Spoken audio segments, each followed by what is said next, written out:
Hello and welcome to possibly the weirdest show ever. This was supposed to be Lydia Prime pre-recorded, as I've been doing, and I accidentally hit live last time. So now it is just rewatching Lydia Prime, and then I'm going to throw in a little bit of commentary. And Lydia Prime might actually be joining us today at some point during this, so then we can kind of get like the whole breaking the fourth wall, Lydia Prime, talking about Lydia Prime in the past or whatever. But for right now, I'm going to share this video that should be live right now, or should be like first time you're seeing it. I want to thank everybody who did show up last time and gave me a small heart attack when I was kind of like, why is there people in the studio when we're pre-recording? Oh, snap. That was a weird thing that I did.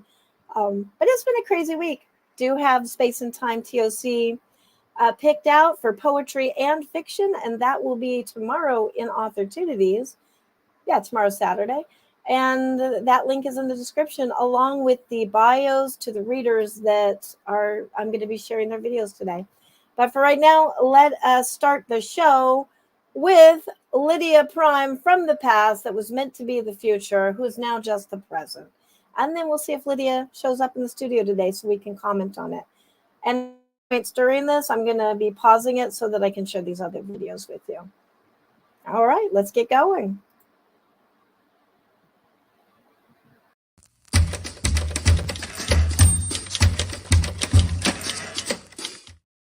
Hello, everybody. Welcome back to March's Exercise Your Rights. And today I have the effervescent, okay, she's not a pheasant, the effervescent Lydia Prime, who is a New Jersey-born creature of the night.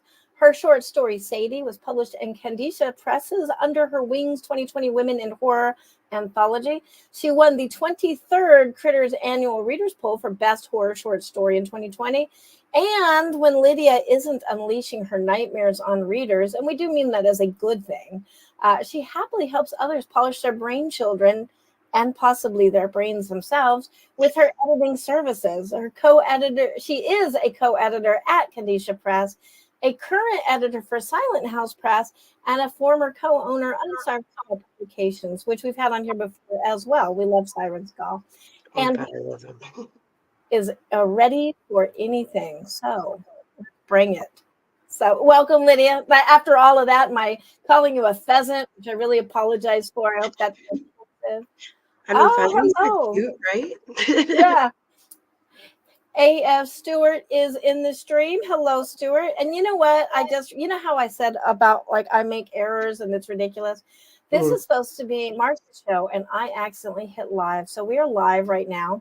So hi, AF. I was like, who the hell is talking to us in here? Okay. Wow. So anyways, hi, Anita, and you're live. So anyways, how have you been? I haven't talked to you in a little while. Where you been? What you been doing? What are you doing now? I mean, honestly, like after COVID, I just kind of like fell off a little bit. I started doing a lot of day job stuff, and it's a lot of mental energy. I do collections. It's not, it's not glamorous. So I'm just kind of like, by the end of the day, I just can't stare at a screen. So that's honestly what it is. I just disappeared for that. Yeah. So well, COVID, yeah, that kind of, I had my own COVID July last year, I think. It was pretty bad, and it was just really hard to come back from. Yeah, I've had it a couple of times now. It's really not a fun, I wouldn't wish somebody to have that kind of time. Yeah. Not a pleasant experience. Yeah. Wouldn't recommend. Yeah. Yeah. So everybody, Lydia's first advice is don't get COVID. I mean, that's pretty. Don't do it, kids. Stay in school too. Yeah, and stay in school. Yeah, as long as you want, as long as your teachers are being supportive. And they're virtual. Yes, virtual school. Virtual school is good. Well, what are you doing now? You're with Kandisha Press and Silent House Press. How does that work? Like, how do you balance both of those with everything you're doing? honestly, well, Kandisha Press kind of adapted me. So, um, it was mostly just chill on her own for a while. And then she kind of asked me if I would help out a little bit here and there, editing, doing stuff like that. Um, Silent House actually was just kind of a place for some fever dream anthologies to land. They had a weird like jumping off point. So it was like a, I don't know, like what would you call that? Like 911 bar rescue kind of anthology savior situation. Yeah. It's not even like a super functional thing, but comes out when it needs to. That's Yeah. Yeah. Exactly. Well, and that's the thing. You probably never have a shortage of writers, because there cannot be enough markets. I mean, we always need more markets because we can outright all the markets. It seems like. Dude, I mean, genres are bending. People are coming up with things that, I mean, man, I just watched a movie on, I think Netflix the other day, and the premise was like these like aliens, that were like light creatures. And I'd never thought of it before, like that they could be needing that kind of energy. It's just like so cool. And that's like so interesting. There's so much new stuff. Yeah. It's Yeah, never that's ending. cool.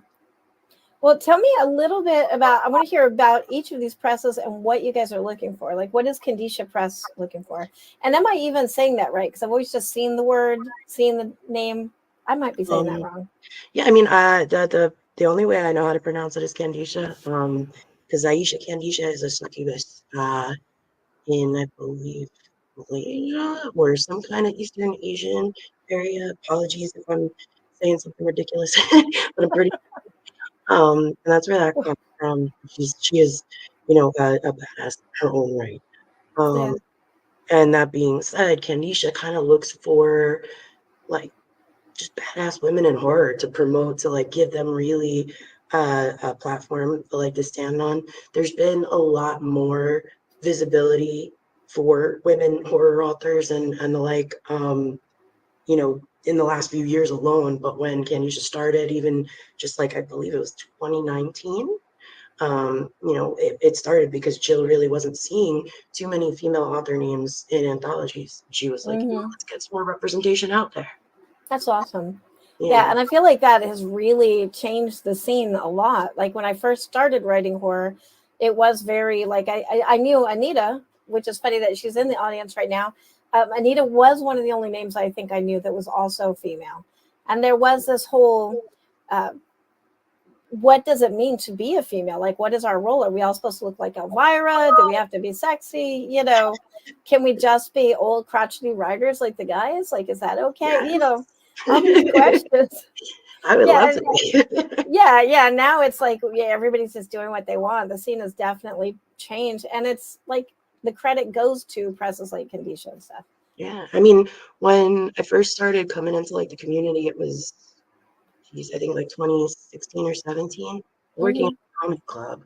And I met Nina, who's the owner of Sirens Call. And she kind of like brought me in, took me under her wing, and was, running like the Ladies of Horror picture prompt, project. And that Just very still much. going. Yes. It's very much like a huge, huge success for like getting new people out there, networking, learning, just learning other names of other female authors and kind of like. So I feel like I've kind of just always been trying to help the women's. Yeah. Yeah, that's awesome. Well, tell me a little bit about, is Kandisha going to have any open calls soon, or like what's coming up for them? So Or for you Kandisha guys? took a little bit of a break to also kind of like have a breather. There's about I think 4 volumes of anthologies out that are full of excellent women authors, or people who identify as women. What's coming up is we have a collection coming out called We're Not Ourselves Today. It's me and Jill. There are a couple of reprints in there. I'm not going to pretend like there's not, but there are 2 brand new stories in there, one from each of us. Oh, awesome. That should be out, I believe, mid-March, but it's already available. Like ARCs are going out, I think. Oh, awesome.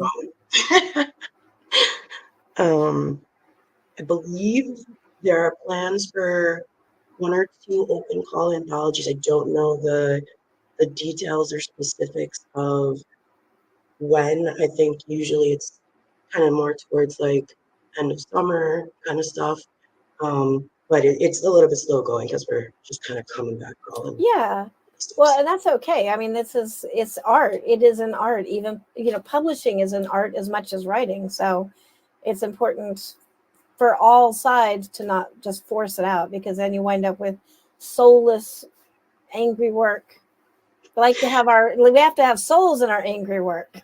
Yes. How else? I mean, we got to be able to suck other people's souls out through our anger. Yeah, exactly. The You know? point of horror, which, to any of you non-horror people that might be listening to that, no, not at all. We're so nice. We have cookies.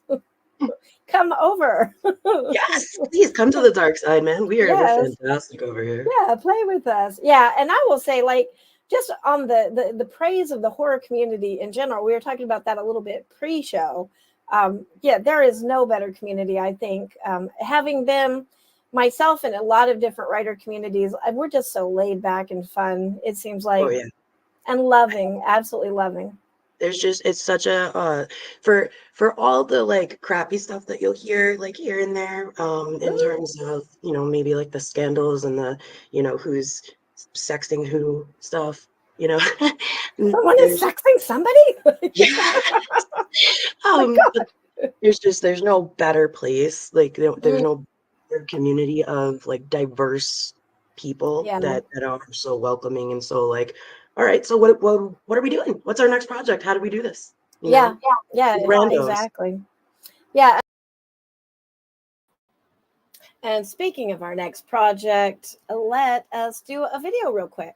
And so hopefully that will not reset that whole video, but I did look to see where we were. I've never actually done a show like this where I'm kind of like jumping in and out with pre-recorded show. But for right now, let's listen to, this is Pixie, who's going to be giving us a poem, which, oh my goodness, why did I choose Pixie? Because of all the things that could go sideways.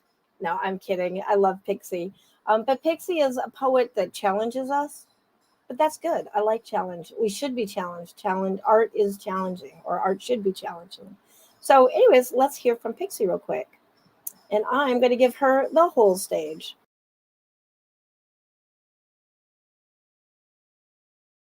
Be blank if you blank by Pixie Bruner. I have lost count of how many times I have been told you'd be prettier if I smiled more with your blood tinting my teeth like a copper flavored, slightly thicker than water periodontal rinse. I wore a shorter skirt and had it wrapped upon your neck as I wrung and pulled, feet braced against the side of your head until I heard a satisfying pop from your spinal column.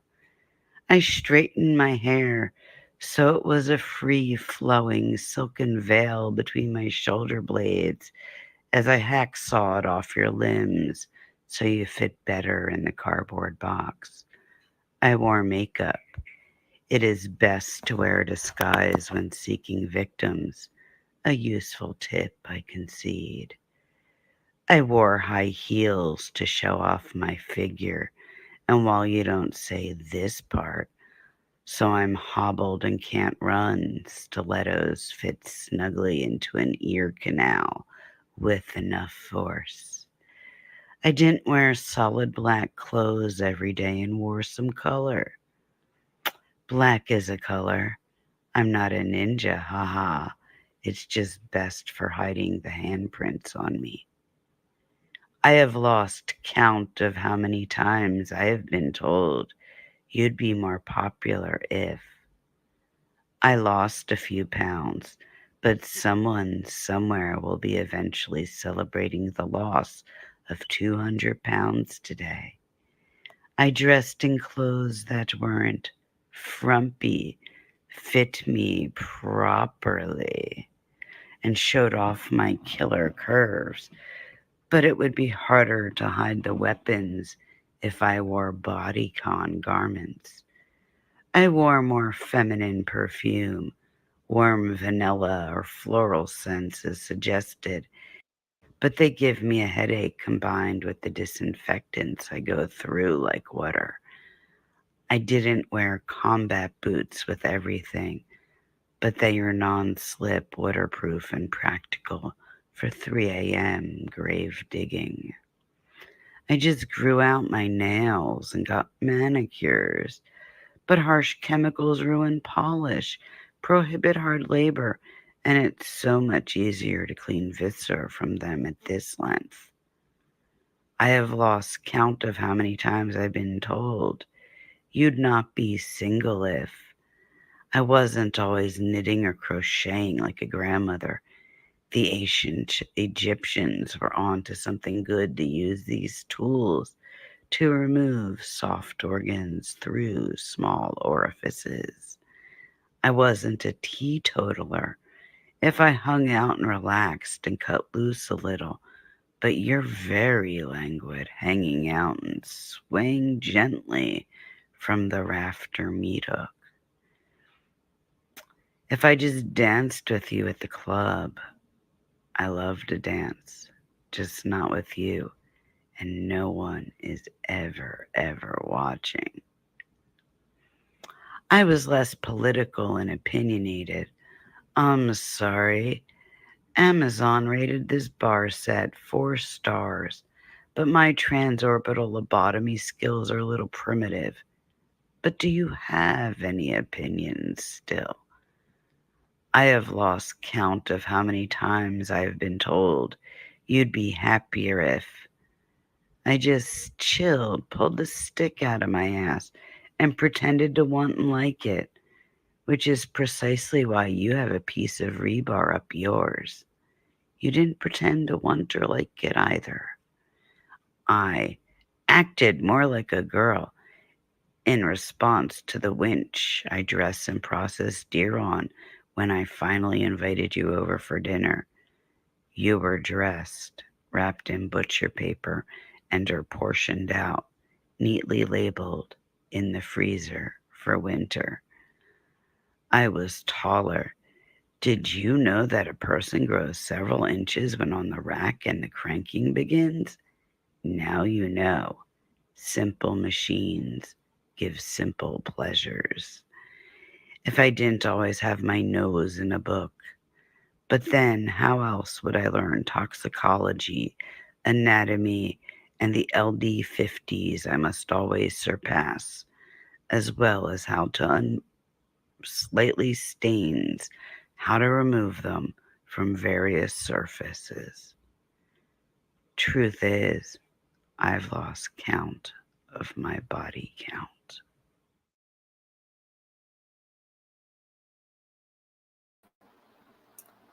Well, so now you can see why I thought that would be such a good segue for the video that we're watching as we're talking about horror writers. That was Pixie Bruner, who was one of the reader submitted videos that I wanted to share today. Pixie Bruner is an emerging writer, editor, and cervical cancer survivor and patient advocate. She lives in Atlanta, Georgia, with her doppelganger and their cats. Her poetry has been published in Space and Time magazine, Whispers from Beyond from Crystal Lake Publishing, Mini Mag, and more. She has written for White Wolf Gaming Studio, where spider characters at LARPs are all her fault.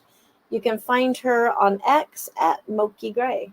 And that is in the description if you want to find Pixie more. And thank you so much, Pixie, for that wonderfully perfect poem to follow what Lydia was saying. And now let's get back to Lydia. Like to the diversity thing, like I just did an interview yesterday and it was talking about the first Asian president of HWA, which is the Horror Writers Association, for anybody who doesn't know. And that was way back. I mean, I'd have to look it up, but it was a while ago somehow. Yeah. And somebody was like, oh, when did that just happen? I'm like, no, that happened like, I think he was like the third or fourth president. So we've always had that diversity in horror, I think, because and my thought is it's because like we know what it's like to be the outcast. We know Frankenstein and Dracula, hot, but still nobody liked him, So. I mean, you know what? I kind of did. I was super down with that Gary Oldman vibe. Oh yeah. Well, I had the hots for Darth Vader. I've always been like I like the bad guys, but only if they are disfigured somehow, maybe, or you can't see them. Like it's a thing with me. It's fine. That's fine. Everybody, everybody needs their beast, right? Yeah, exactly. Yeah, my husband questions, well, why did you get with me then? But we won't discuss these things. Don't look a gift horse in the mouth, sir. Yeah, exactly. Well, how about Silent House? I think I keep wanting to say Silent Hill, but Silent House. I think actually even like we're listed somewhere as Silent Hill somewhere. I think funny. it's really weird. But that, like I said, it's kind of it was like a landing place for two anthologies that we weren't really sure what we were doing. If anything, it would probably just be more of like a co-ed Kandisha to let guys kind of come and play with us, because we're just great and they can just come sprinkle in here and there. Yeah, that's awesome. So, but I don't know. I think there is another plan for another anthology through there. I just, again, I don't know super big details on it just because I've been, out of the loop a little bit. Would probably be something for like a year from now, I would think. Yeah. Not like super soon. That's okay. I have your email. I know how to harass you and find out all the details. Yes. Come get me. I will give you all the information. Yeah. Now, I think it's really exciting. I think a lot of us kind of took a break during the whole COVID kind of thing. I know I did. I don't know about you, but I wound up moving to Brazil. And so Are you still there? Yeah, that's why I am sweating right now. And you look like you might be chillier because it is like really hot today. Oh, God. But yeah, so like all of last year, I just kind of took a break. Like I just can't handle, like I need to maintain. That's about it. Like that's what I can do right now. But I think a lot of us are kind of like, okay, we're over that hump. It's time to get back into it. We've had our all the dramas. We've recovered from the dramas that were the last couple of years. So yeah, I think it's and horror's in a resurgence right now, like a huge resurgence. So just in time. Oh yeah, I mean, maybe people are just they're stuck with that adrenaline from all the terrors of the world that we just went through. They're like, let's keep going, keep feeding the monster. Which I'll happily feed them. Enjoy. Yeah. Well, and I'm going to ask you, like in my own writing, I feel like I've not drifted away from horror, but I've gotten less horrible. We'll say, like I actually have a couple happy endings in some of my latest work, and I've questioned myself, like what the heck. And I think it's because there has been so much real life horror that it's like, why I don't want to necessarily add to it. So I've been processing it. Maybe that's now my new fantasy is, oh yeah, it's horrible, but we can have a happy ending. Do you find that any of that has kind of affected your writing anyhow? Or are you still kind of like...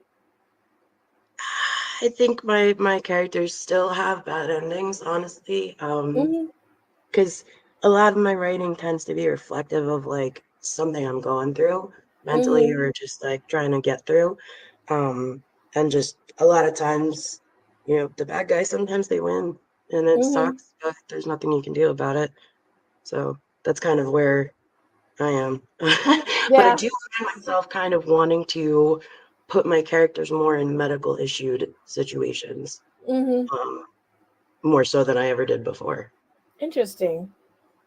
Do you think that's like a reflection of I don't want to say the environment, but like all the stuff that's going on kind of affecting that? Or yeah, I definitely, like even if we're just talking about like conspiracy theory, like tinfoil hat stuff, okay, I'm leaning in.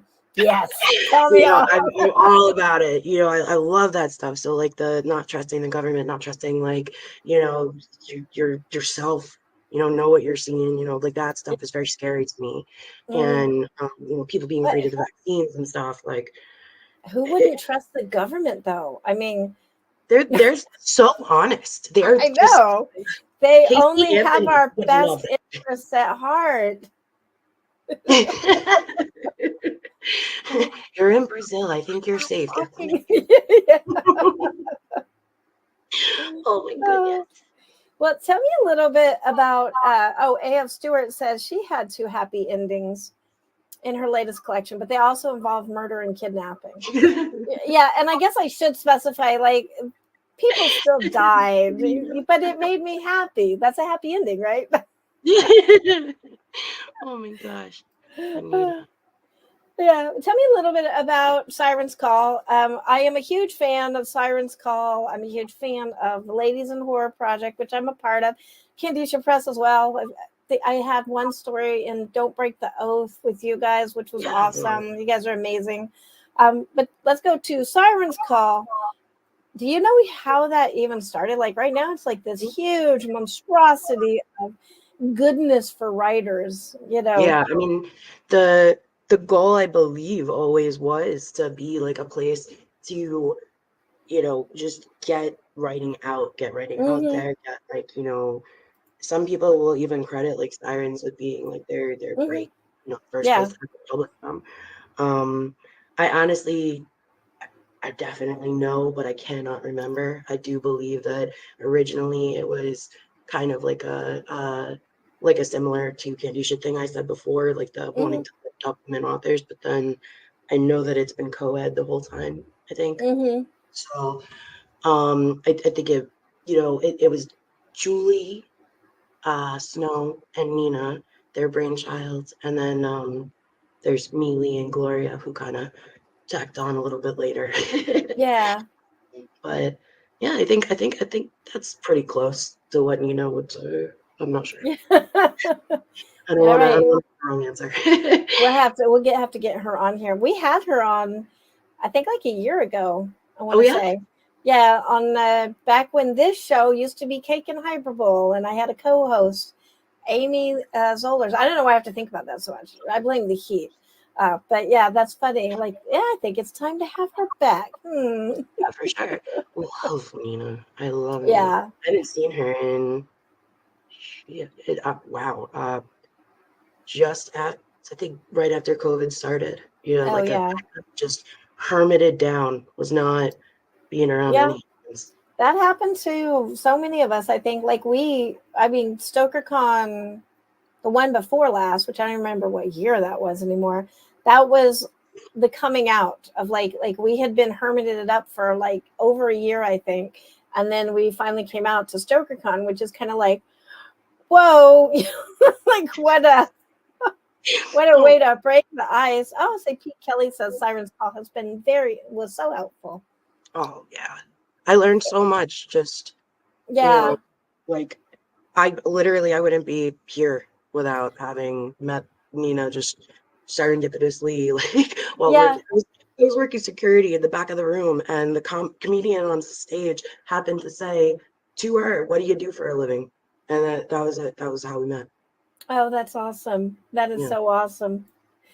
Yeah, that is I will say, like, in opportunities, like I try to only do like the paying gigs, you know what I mean? Because that's like the point of it, except for Sirens Call, because it's worth the exposure that you get. We always make the jokes about, I'll work for exposure, but you really do get it with Sirens Call. And yeah, the community is amazing. You start meeting family, so it's fantastic. And you're welcome back. You're welcome back with open arms every time. Yeah. It's a very, very, very welcoming place. Yeah. Well, enough for all those presses. Let's talk about you.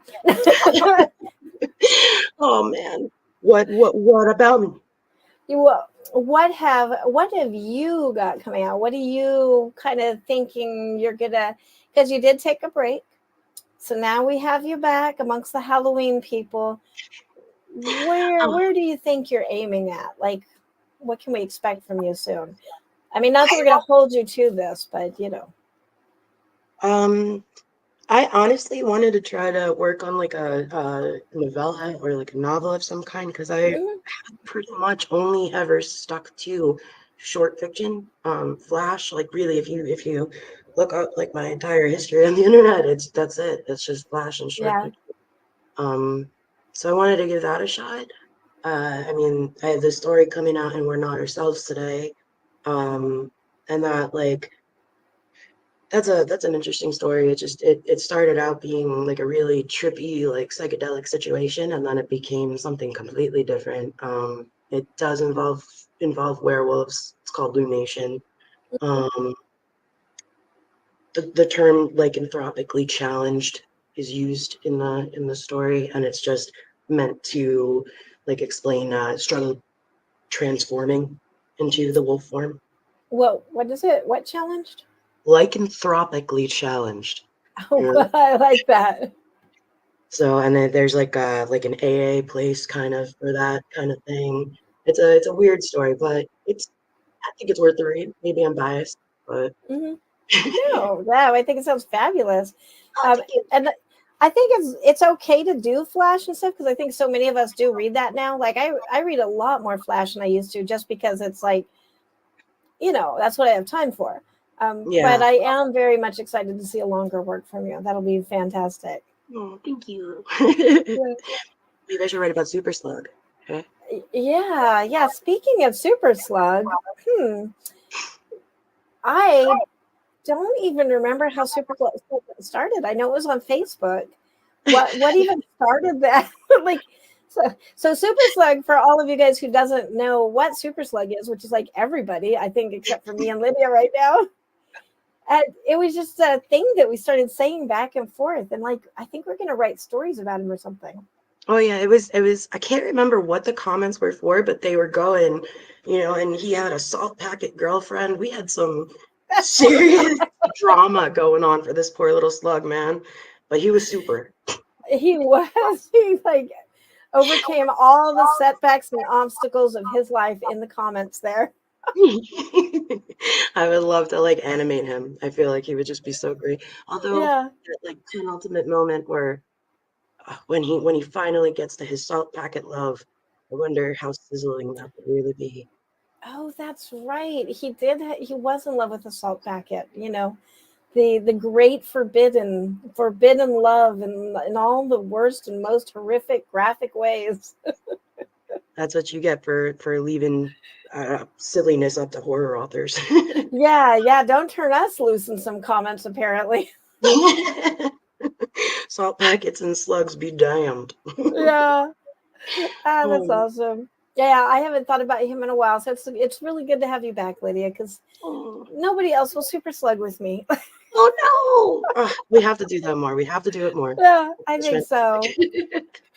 Well, Um, I want to know, because you're quite experienced in this. You edit professionally, as well as being, in presses and everything. You've been just around in the industry for a little while. What would you tell new writers and our viewers how to exercise their rights? Like, what are your top tips for getting your work published, or just for writing in general? It's a submit. lonely job. So, I would definitely say submit because you like most people that I hear from that like are discouraged from writing are people who aren't submitting anything. So they're not getting like feedback, they're not anything like that. If you're afraid to submit, you're not gonna get anywhere at all. But if you try, then yeah. at least there's a chance that somebody will be like, hey, you know what? I see something here. Let me try to help you. Let me carve you out. You know, Carve you up. and to not be ooh, watch out with those horror editors. But I'm gonna polish your piece a little bit. oh my god, I'm sure so many people that I've edited for would say that though. Yeah. Oh yeah. The only other thing that I would say really is like,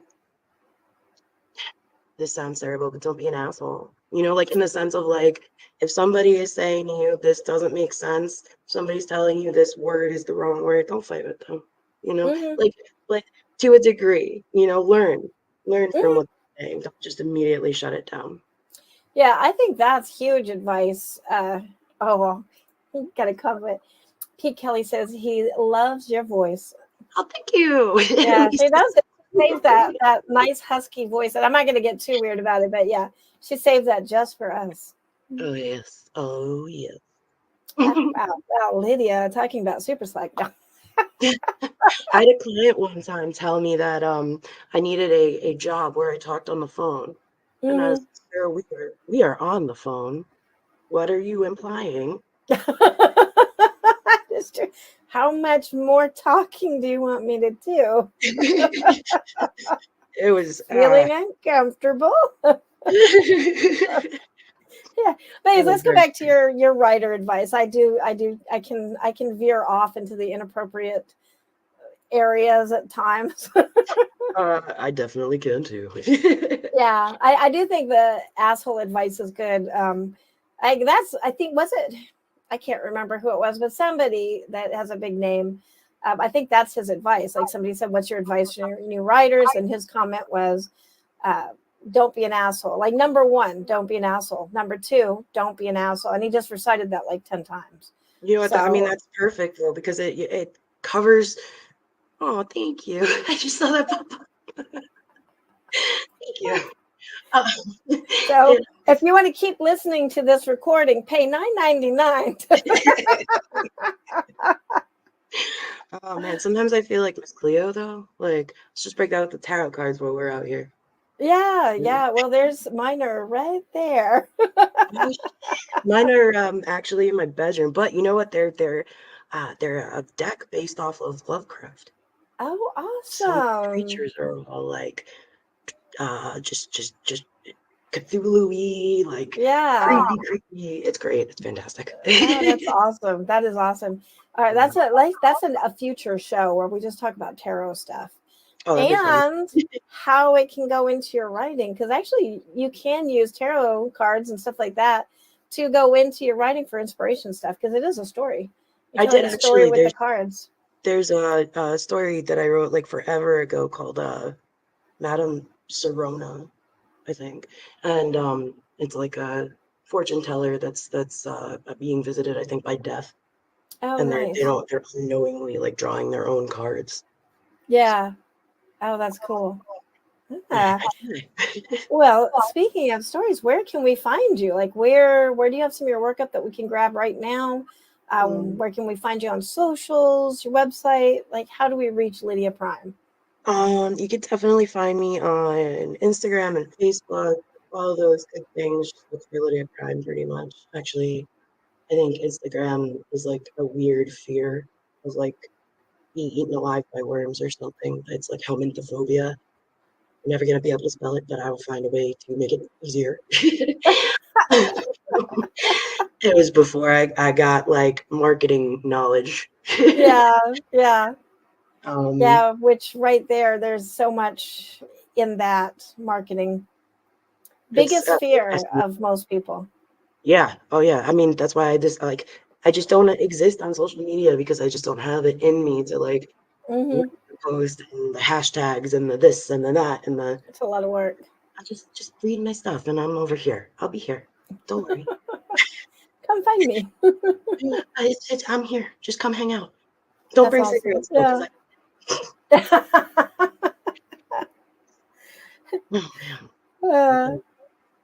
Well, I'm going to. The show is a little sideways because this show is supposed to be pre-recorded to play on March 1st, but here we are. It is now March 1st. So when I actually do post this show, like, welcome everybody who watched. I think it's awesome that we have you here. Surprise! Thank you for hanging out. Yeah. Thank you for being here, even on the non-scheduled time. This show will be replaying for March, but I will have all the links that we just talked about in the description. So, and I'm not even going to cut this part out of it, so that all the live people that you saw up here, they showed up, everybody. And so all of you people that were like, rescheduled, I'm going to stop there. I'm going to like alienate everybody. I'm just trying to cover up for my own errors. I mean, it's all good though. It's all good.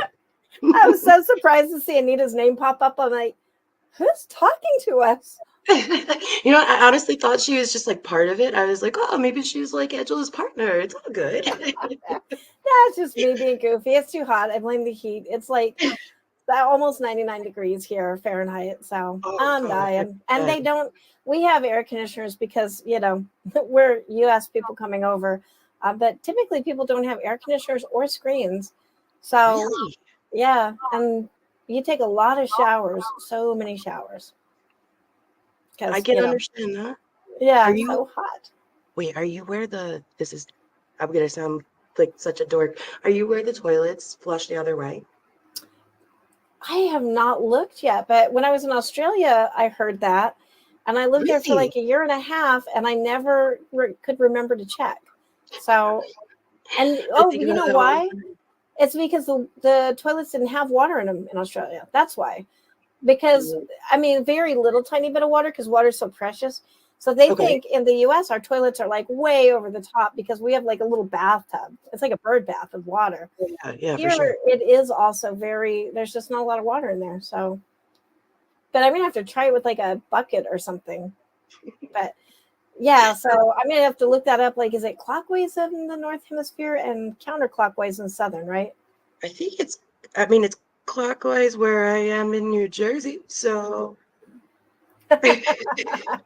Pete says it's been accidentally cool to have this show.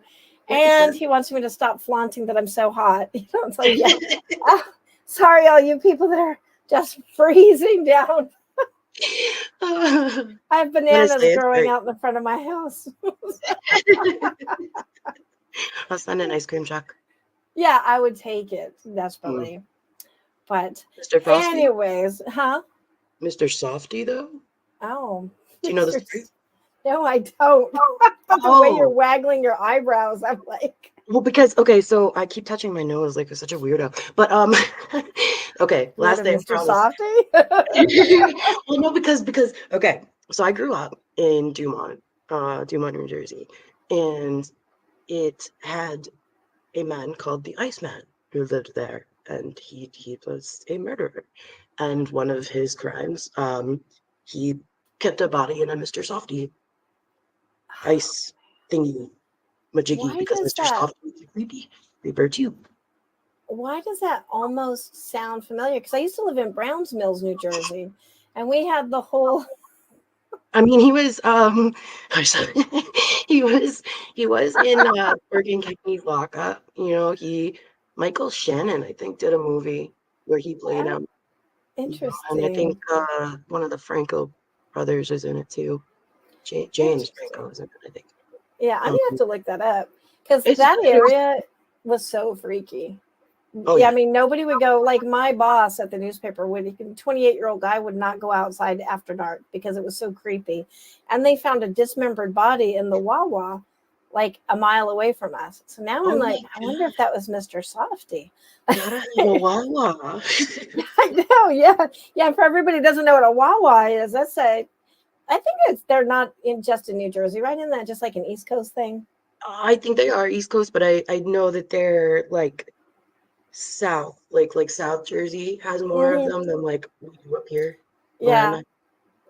I passed through New Jersey a couple years ago, and I was like, I got to go to a Wawa just to, First time I went to New Jersey, I was like, Wawa, what kind of name is that? My dude, there's so many ridiculous things. Like there's DeWet water.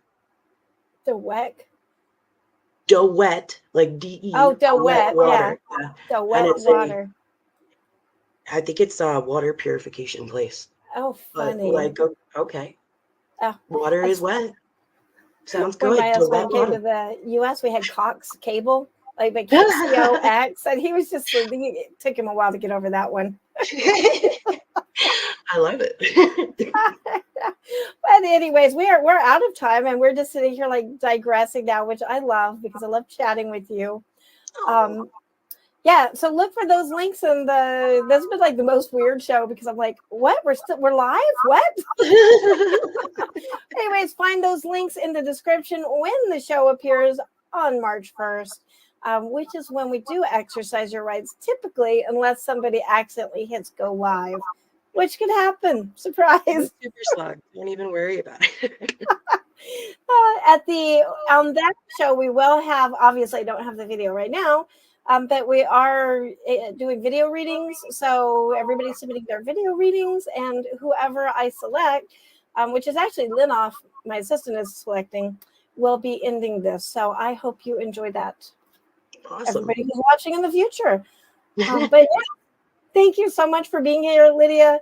You're awesome. I'm so glad to have you back active in the community again. We have not had enough Lydia Prime in the last couple of years. Well, I am here. I'm always happy to come hang out, and thank you so much for having me. Honestly. Oh, absolutely, absolutely. All right. Well, don't be a stranger. We're gonna have you again, and keep us posted on all those calls that are coming up. And everybody else, watch opportunities, because that's where I will be sharing it when I find out. All right. Bye, everybody. And yeah, happy future, I'm going to say, because yeah, we're in the future right now. Timey-wimey, wibbly-wobbly. Yes. No. Quick, tell us who won. Wait, quick, tell us who got the Stoker finalist on February 23rd. If only. Well, yeah. All the right people. Let's say that. All right. With that bit of nonsense, I will see you guys all. I guess now that this is March, April. We'll see you in April. April Fools. That's right. Oh, see, this would have been a perfect show for that. All right. I will see you later. Thank you so much for being here, Lydia. Thank you. Bye, Ange. Bye. Enough of that. The weirdest show ever, not because of Lydia, but just because of me hitting the button, the live button too soon and all of that. But I want to thank everybody who watched the show the first time and surprised the heck out of me. I want to thank everybody who watched the show live this time and watching it on the replay. We're going to close out with another video reading. This is Amy Zollers, a freewheeling poet, artist, and songwriter with a straight job. And she's a mother of questionable graces by her own admission. But a wonderful person. I know her personally. She hosts podcasts in A minor, where podcasts are found, and third Sunday poetry at Hypness and Outrage on YouTube. She's a divorcee with a heart of gold, and her eyes are definitely brown. I can verify this. You can find more information about her and that link down in the description. I also meant to have Maria Alexander on here to end the show, or to be a part of this show. Maria Alexander is a produced screenwriter, games writer, virtual world designer, award-winning copywriter, prolific fiction writer, and poet. Since 1999, her stories have appeared in acclaimed publications and anthologies. Her debut novel, Mr. Wicker, won the 2014 Bram Stoker Award for Superior Achievement in a First Novel. I do remember Mr. Wicker. Love that name, too. Publishers Weekly called Mr. Wicker a splendid, bittersweet ode to the ghosts of childhood, while Library Journal hailed it in a starred review as a horror novel to anticipate. Her breakout YA novel, Snowed, was unleashed on November 2nd, 2016 by Raw Dog Screaming Press, and it won the 2016 Bram Stoker Award for Superior Achievement in a Young Adult Novel, and was nominated for the 2017 Anthony Award for Best Children's YA Novel. When she's not stabbing somebody with a foil or cutting targets with a katana, she's being outrageously spooky or writing Doctor Who filk.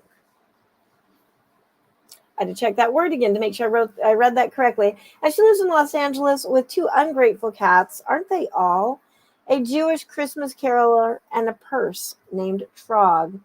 There are so many questions I want to ask, and I hope that we actually get to maybe have Maria on the show sometime, because I have many questions after that bio.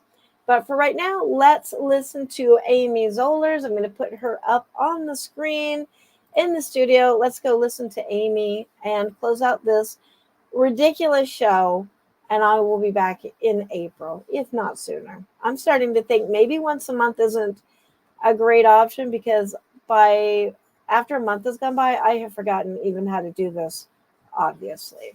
So we might have to go back to the weekly show. But anyways, here is Amy Zollers. Thank you, Amy. Thank you, Maria, and thank you, Pixie, for submitting your videos today. And thank you, Lydia Prime, for being my guest not once, but twice. Panacea.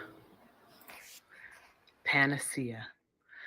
Panacea, crystal bells of healing, guitars and wine, dear miracle, a sign of delight of the universe, and how sublime the medicine, and how unique the galaxy cure, for the dread laden, for the unseen, and the decayed of essence.